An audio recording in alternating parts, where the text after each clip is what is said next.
না, কালকে তো অতি বর্ষণ হয়েছে। তারপর আগরতলা শহরে বিভিন্ন নিম্নাঞ্চলে কিন্তু জলের পরিমাণ কিন্তু ততটা থাকেনি। আমাদের পাম্পগুলি সচল ছিল। আমাদের 14টা পাম্প কাজ করেছে, ডিজেল 5টা পাম্প পাওয়ার যাওয়াতে যখন আমাদের এখানে একটু অসুবিধা হয় কি, যখনই বৃষ্টি ঝড় হয় বা বজ্রপাত হয় আমাদের পাওয়ারটা চলে যায় কিছুক্ষণের জন্য। তারপর আমাদের 5টা ডিজেল পাম্প আছে, চালিয়ে আমরা চেষ্টা করি যে জল যাতে বেশিক্ষণ না থাকে। আজকে আমাদের রাজীববাবু, যিনি প্রদেশ সভাপতি বিজেপি, উনি কাল রাত্রে আমাকে ফোন করে বলেছিলেন যে এই বনমালীপুর ওই জায়গাটায় কিছু জায়গায় জল জমেছিল। এটা কারণটা উনি যেটা বলেছিলেন যে কিছু কিছু ব্যক্তি বা প্রতিষ্ঠান তারা ড্রেন এনফোর্সমেন্ট করাতে জলটা জমে থাকে। আমাদের কর্পোরেশনের পাম্প চালু আছে, কিন্তু জলগুলি সেই জায়গায় যেতে পারে না। আজকে সরজমিনে আমাদের কমিশনার শৈলেশ যাদবজি, আমাদের প্রদেশ সভাপতি বিজেপি রাজীব ভট্টাচার্য মহোদয় সহ আমরা, আমাদের আধিকারিকরা, ইঞ্জিনিয়াররা এবং সকলে মিলে আমরা একটা পরিদর্শনে এসেছি। আমরা দেখেছি কী কী কারণে এই জলটা কিছুক্ষণ থাকে। তো আমাদের সারা আগরতলা আমরা চেষ্টা করছি যে জল বেশিক্ষণ না থাকে। আগের মধ্যে থেকে অনেক বেশি উন্নত হয়েছে পরিষেবা, নিকাশি ব্যবস্থা। আমরাও চেষ্টা করছি যাতে জনসন থেকে মানুষকে মুক্ত করা। এবং বনমালীপুর একটা দৃষ্টান্ত আমি বলবো, অল্প বৃষ্টিতে আগে 3-4 দিন প্রতিটি বাড়িতে জল থাকতো। এখন অতি বর্ষণও কিন্তু 1 ঘন্টার বেশি জল থাকে না।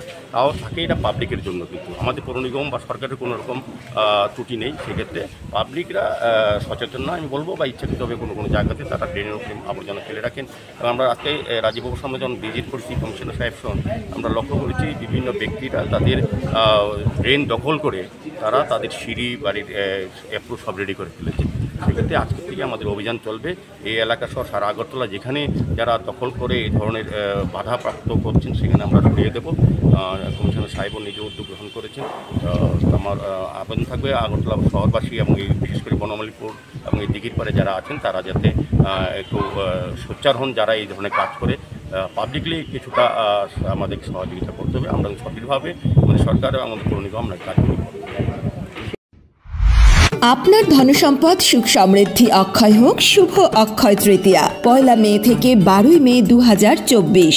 বিশেষ অফার, প্রত্যেক কেনাকাটায় রয়েছে নিশ্চিত সোনা ও রূপোর কয়েন। প্রতি গ্রাম সোনার গয়নার কেনাকাটায় 300 টাকা ছাড়। হীরের গয়নার মজুরিতে 100% ছাড়। প্রতি 10 গ্রাম রূপোর গয়নার কেনাকাটায় 200 টাকা ছাড়। তাছাড়াও রয়েছে প্রতিদিন লাকি ড্রয়ের মাধ্যমে 48টি সোনার কয়েন এবং মেগা লাকি ড্রয়ের মাধ্যমে 3টি স্কুটি অথবা 3টি সমমূল্যের হীরের নেকলেস জেতার সুযোগ। অফার চলাকালীন সময় বিশিষ্ট হস্তরেখাবিদ দ্বারা হস্তবিচার করুন সম্পূর্ণ বিনামূল্যে।